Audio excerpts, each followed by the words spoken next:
Hello and welcome to emotional release therapy. In this video, I'm going to explain to you what emotional release therapy is and how to go about it and how it works. So I got to lay a foundation before we dive in, okay? So you as a being, okay? You are an infinite being, a soul, okay? You're a soul inhabiting a body. I know that might be a bit strange to understand, but stay with me, okay? You're a soul inhabiting a body, okay? And the fusion between your soul and the body is the mind. And we live on three planes. We have the physical plane, the mental plane, and the spiritual plane. So today, emotional release therapy helps you with that mental plane, okay? Which is the connection between the spirit or your soul and your body, which fuses you into this reality, okay? So what is emotional release therapy? Well, in simple terms, it's clearing or transmuting negative, dense energy in your mind. Okay, so let's talk about what is the mind and how the mind works. Well, you have a conscious mind. What that means is what you're consciously aware of. So, right now, I'll make you consciously aware of. Be aware of your shirt. You're consciously aware of the shirt or the sweater that you're wearing.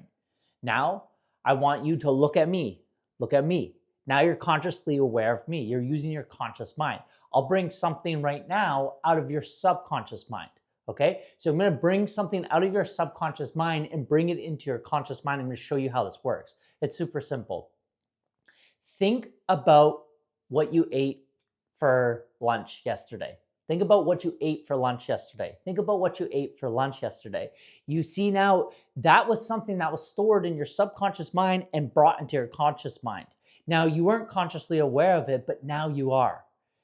This is what's the subconscious mind. The subconscious mind is essentially like a library bank for your mind, okay? So I want you to understand how your mind works. Since the day of your conception, your mind has been storing every moment, okay, in a track, okay? So the way you want to see it or think about it is how your mind stores memory is like a track. I want you to think about back in the day when we used to see a projector, okay? So you remember a projector, right? What it was is it had a wheel and then it projected on the screen, right? Okay, projected on the screen. And there was a track running through it.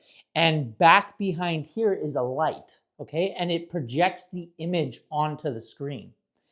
This is essentially what your consciousness is doing in this reality, okay? So essentially, you as the being or the spiritual being is the light, and you're projecting through your mind track, reality, okay? And reality is being seen basically through your light, okay? And your mind stores all its memory on a track, okay? Every moment. That means every sound, every smell, every touch, every sensation, anything that happened in your life, it's been stored on a track and basically put into your subconscious mind. Your subconscious mind also helps you run the show. So for example, like your body, right? Your heart's beating right now. You don't have to think about that. That's actually in your first brain, which is called your reptilian brain. You don't have to think to see. You don't have to think to hear, right? You don't have to think to walk. You just walk, right? When I go reach for something, I just go do that, right? I don't have to think about that. That's in your subconscious mind. So why is this important? How does this relate to emotional release therapy? Well, now that we have that foundation, that you are a spiritual being inhabiting a body, and now the mental plane is what fuses you two together or fuses this reality together, and that you as the light being are projecting light into this reality, which is creating it, all right, through your visual cortex, which is through your eyes. And as a being, you stored every memory that you've ever had on a track in your subconscious mind. Now, how does emotional release therapy come in? Well, there's a difference between a memory, right? And a memory and a engram, or what's known as a postulate, okay? Right? And there's a difference, okay? So what a memory is a memory is something that you can think back upon. Like, for example, the food that you had yesterday, let's just say under the understanding that you enjoyed your meal yesterday, that would be a memory. That's something that has like a neutral charge, something that is just kind of like either something you feel good about. So, for example, I'll give you like a neutral memory. Or even kind of like a slight positive memory. A memory that's coming to my mind out of my subconscious mind. I don't know why it's coming right now, but I getting a memory of me in grade 9 eating oranges on my soccer break, like in between halftime, eating oranges. That's a neutral memory, okay? But an engram or a postulate is a memory with a strong negative emotion, okay? There's a strong negative emotion and it has this negative charge to it, okay? So in our subconscious mind, we have negative charges and positive charges. Now, I want you to consider this. Think about this over a period of a lifetime, okay? Think about how big your track is as you get older, right? The more time you have on this planet, if you don't do this work, these charges, these engrams are also known as postulates, get put into your thought field, okay? In your memory bank. They call it your bank, okay? And what happens is these charges stay in your subconscious mind.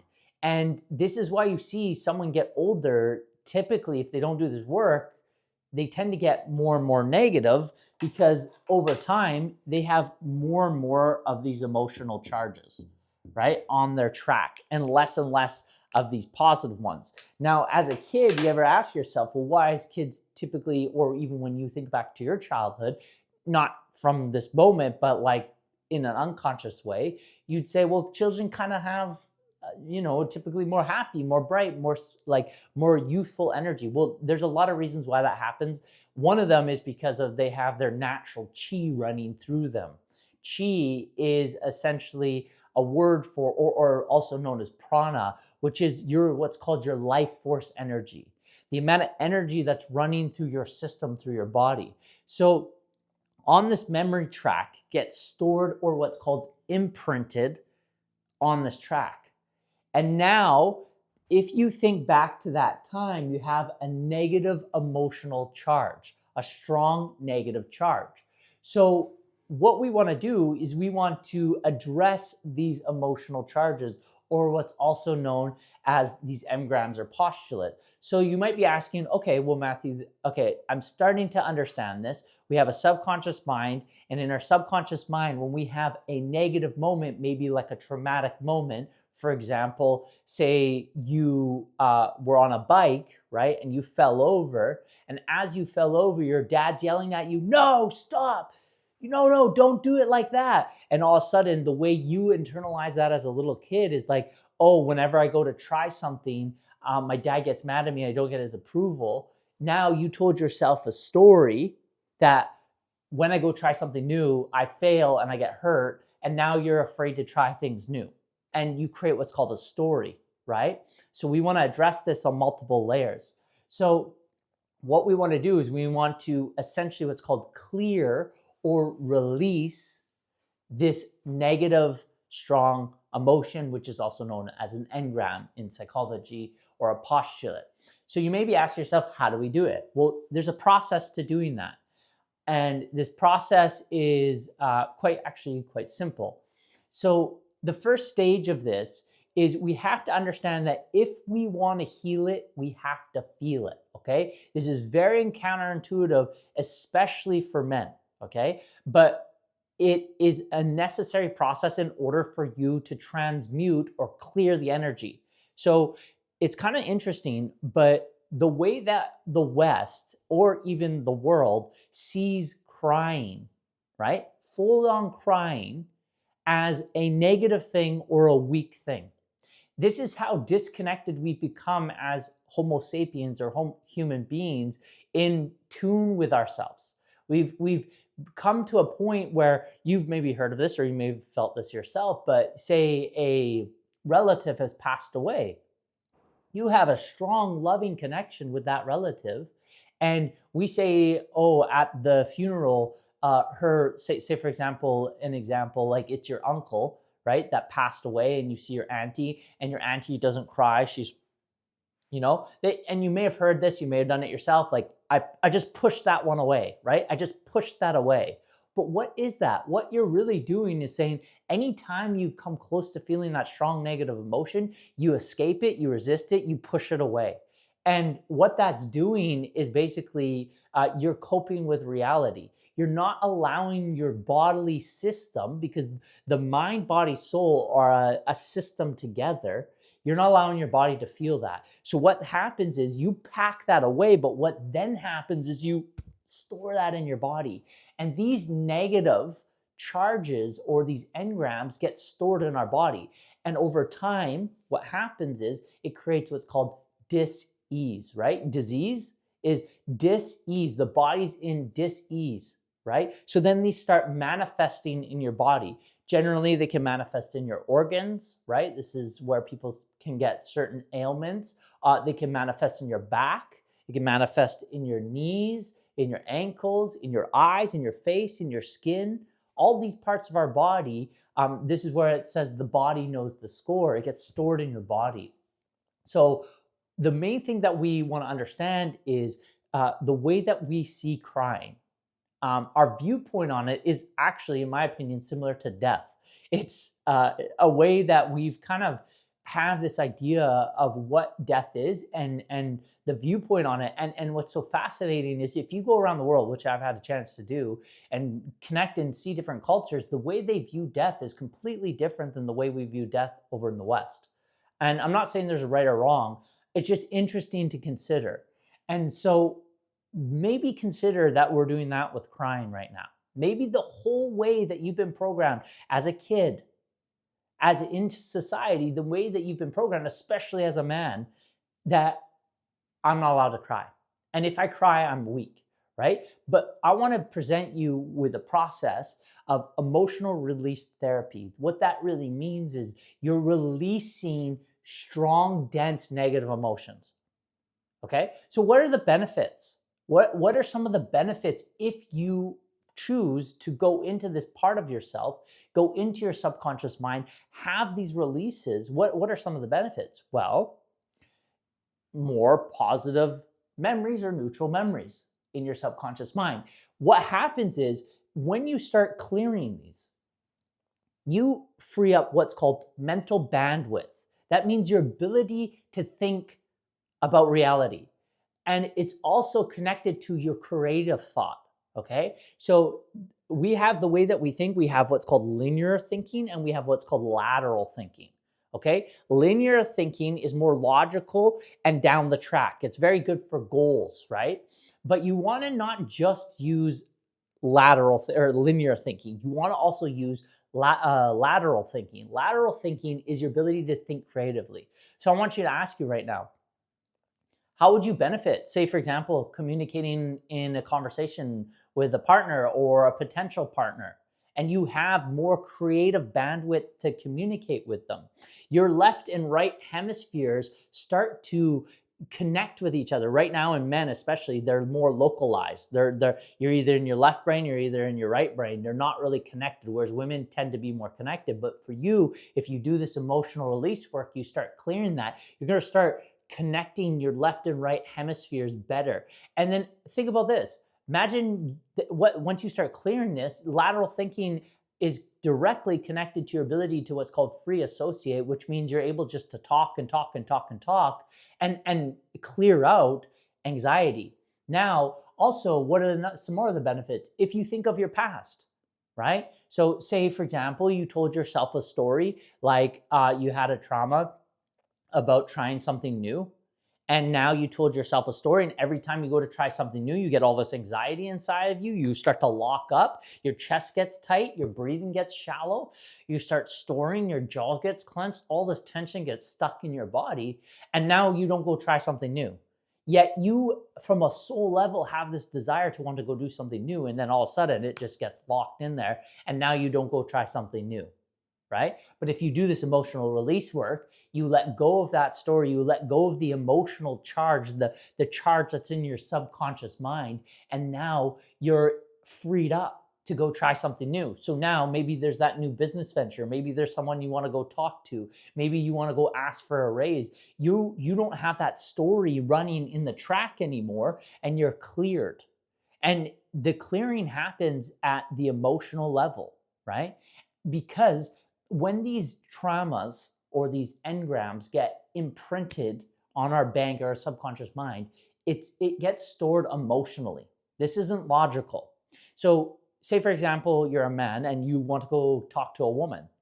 All of a sudden, you get all this anxiety flooded through your body, all these sensations, your feet get stuck, your breath gets shallow, your mind goes blank. Why do you think that's happening?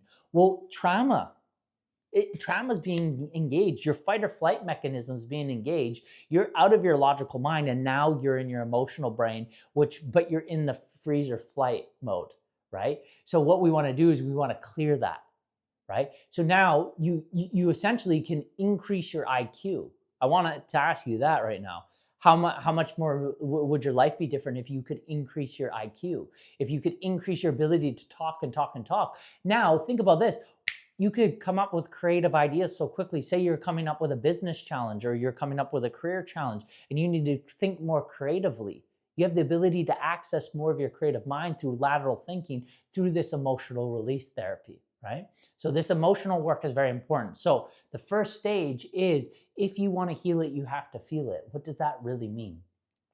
That means that trauma, that engram that you're experiencing, excuse me, that you're experiencing inside yourself, that means you actually have to bring that up to the surface instead of pushing it away. That means you have to go into it and feel it. That means you have to close your eyes, you have to breathe, and you have to go into your heart and feel that. That means that memory. And what will happen when you do this work is, when you go into this, what will happen is something will get what's called keyed in. A memory or a trigger point or something. And this is why you kind of want to work with a coach with this, or a therapist or someone to help you through this. You want to work through, this is what they do in like CBT as well, is a memory will get keyed in. And instead of avoiding it, because what will happen in the past is memories will get keyed in, and then all of a sudden that's where coping starts, right? This is where addictions come from. This is where coping strategies come from, right? For example, you get a memory keyed in, and now you don't want to feel it. So what do? You maybe go drink, you maybe go smoke, you maybe go binge watch social media, maybe you go out and party. You do all these extravagant strategies just to not feel that strong emotion. Now, here's the thing. When you were a child, it made sense to escape that moment because that moment was super challenging. It was overwhelming. But now it doesn't make sense to feel that anymore. It doesn't make sense to avoid it because, say, for example, you're like in your 20s or your 30s or your 40s or your 50s, and this event happened when you were 6 years old. And generally, a lot of these stories get formed from the time you're 2 to 6. So we got to go back and do a lot of this clearing work. But what happens is, over time, the story just keeps compounding and compounding, and then they become calcified. They become like rocks, right? And so it's hard to penetrate. So sometimes they're linked in a sequence, okay?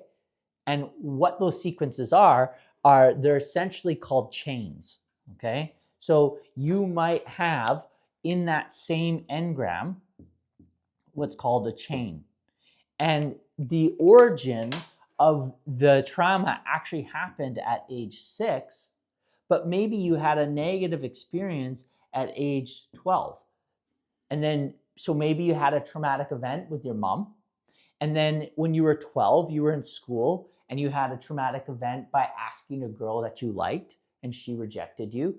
And then you had another event that happened when you were 21 and you were in university and you saw a girl that you liked and you didn't go talk to her. That gets compounded. Now you're in your 30s, and you see a girl that you like at an event and you just can't, there's no way you can go talk to her. And now you might be like 47. And now it's just like, think about how many, and that's just the beginning, right? But look at that chain. all of those are linked together. So our goal with emotional release therapy is to get to here. We want to get to the origin of when the engram was created. But now what happens is this just becomes supporting evidence of why this is true. And so your subconscious mind it's like a scanning mechanism to keep finding out what's true. So what we want to do is we want to go back up and get to the origins of this and find out what's being keyed in. So if you want to heal it, you have to feel it. That means we have to feel those strong emotions from back in the day that we don't want to feel. Next, the fastest way through it is to it. So we want to do this in a conscious way. So most people, when they go through this process, is they basically avoid or they cope. They cope through what they're experiencing within this strong emotion, right? They cope. So typically the process that we would do unconsciously at the subconscious level is go smoke, drink, avoid, these types of things. But what we want to do is we want to go straight to it. This time we want to try to find these memories that are getting keyed in, and we want to go straight to it. Instead of avoiding it, which we have done in the past, we actually want to go straight to the memory. Let me go to the core of the memory. Let me try to get to that core. And there might be layers, right? You might get a memory here, get a memory there, and then all of a sudden it's like gets keyed in, and now we've got to the source. And when you go through it straight to the center point of the extreme dense emotion, most likely it's a strong emotional emotion, which is either probably going to be either anger first and then some sort of sadness, right? There's a gradient of emotions. Emotions have like a gradients on it, and you can look at this in terms of there's a great graph that talks about the map of consciousness, or you can look at the range of emotions. So these are generally lower negative emotions, right? So we don't really need to go address the positive emotions because they're already positive. What we want to do is get to the negative emotions, which are generally going to be anger and sadness. So we want to go straight to that sadness. What was that moment where you were a child where it was really sad and it was really difficult, right? We want to go to that and go straight to that. The next stage to this is you have to be in a space to face. Okay, what do I mean by this? Well, let's say you start doing this work and you start understanding it, and you're at work, right? And you get a strong emotion keyed in. That's not. It's not. You're not in a space to face this. This is not the time to do this at work, right? Because you might be thinking, well, once you start gaining momentum on emotional release therapy, what will start happening is you'll start essentially being present to these strong emotions, and instead of avoiding them, you'll want to actually process them because you'll have a system to process them. But the challenge is you got to be in a space to face. So, for example, say you're at work and someone triggers you, right? Like a colleague or a coworker, someone says something and you feel all of a sudden the strong emotion get activated, and they call it like you get lit up like a Christmas tree, which means all these strong emotions get lit up inside of you. Now what happens is you basically go unconscious into your engram. And this is what's called getting keyed in. So what we want to do is we want to be in space to face. So what you would want to do, ideally in that situation, say you're at work, a colleague says something to you, or a boss says something to you, someone says something, right? Because say, for example, you could have a father wound, and now the boss says something to you, and it's activating something that your father said to you when you were a little child, right? And so all of a sudden, you felt these strong emotions come up, which didn't really make sense because he just said, excuse me, Matthew, I want this project in by Friday. And all of a sudden, boom, all these strong emotions come in. But really what happened was that could have been created from a father wound where my dad said that I have to be home by this time. And if I don't, I'll get grounded. And I got grounded by that time. And that made me really sad because I couldn't go on this trip with my friends and all those types of things, right? But you got to understand, when you were a kid at 6 years old, you didn't have logical reasoning. It's just your felt experience, which is why we have to go into the emotions. So you have to be in a space to face. So say that example happens. Now I go home and I'm going to sit with, why is that there? Where's that coming from? Why did I feel such a strong emotion? And now I want to go into that emotion, be like, where did that happen in my life? Because that doesn't make sense to feel that strong of emotion when my boss said I need this in by Friday. Now, that's just an example. Maybe your boss does need you to have it in by Friday. Maybe you're just stressed and you're overworked. What I'm talking about is where it's an illogical, irrational emotion, okay? That's what we're really looking for. We're really looking for an uncontrollable, irrational,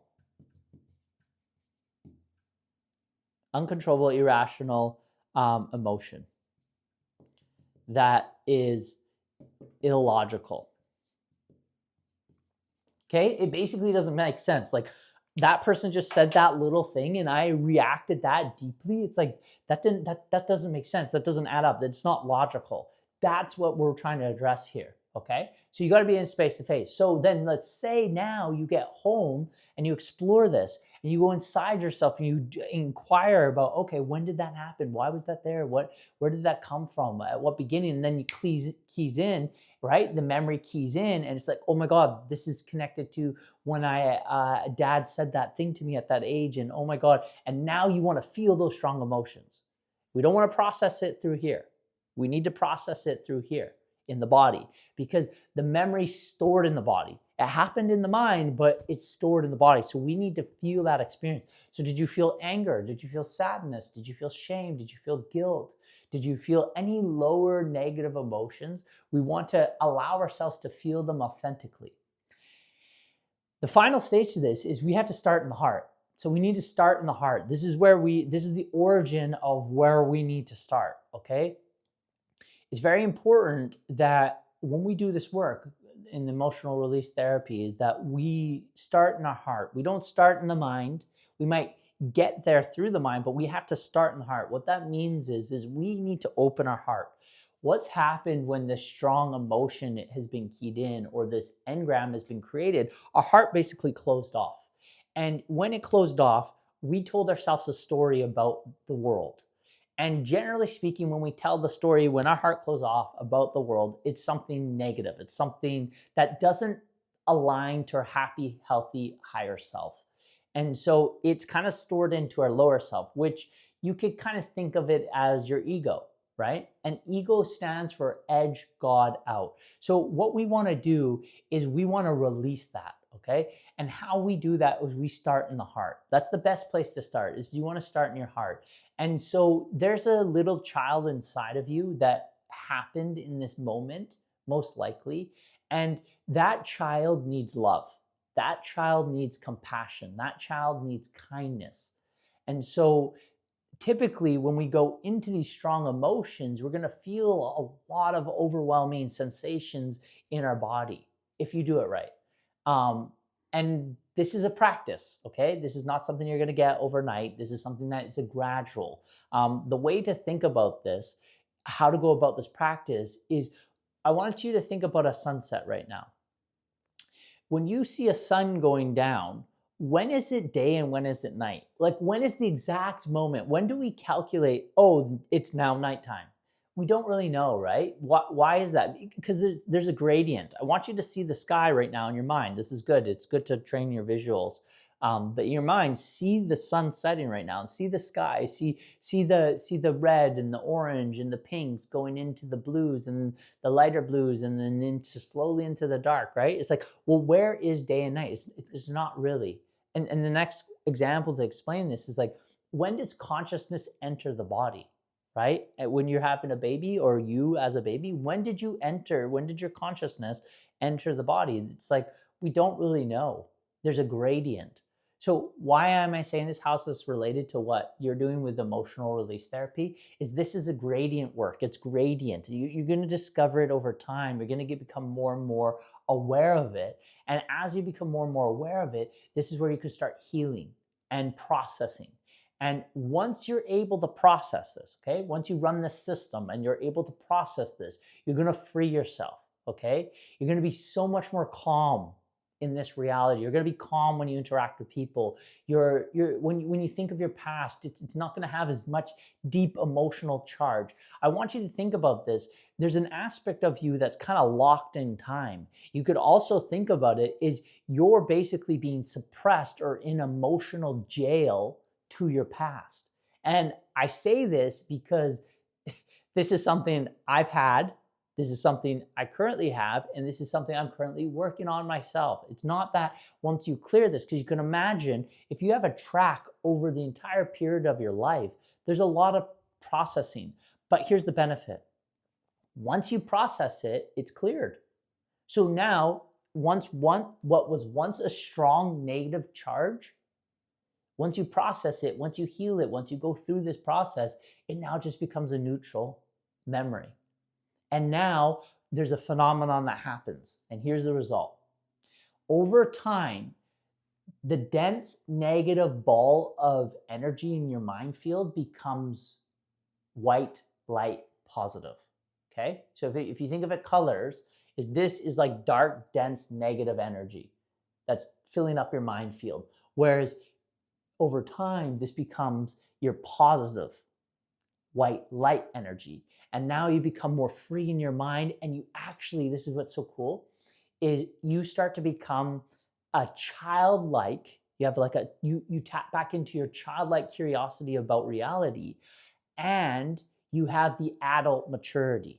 So think of that combo. When you were a kid, you always had to listen to your parents. And think about how many times you wanted to do things and your parents were like, no, no, no. And you're like, oh, I wanted to do that. But now you don't have to do that because you're an adult. But you still get that freedom, that childlike curiosity, and this becomes very, very powerful. So this is the process to emotional release therapy. This is the importance of it. Now let's look at it from a practical standpoint. How do you practically apply this? Well, you want to be in your own space that you feel comfortable. I actually do the work right here where I'm standing right now because this is where I feel comfortable. The practical things you want to do is ideally work with a coach or someone to help guide you that has the awareness of how to do this.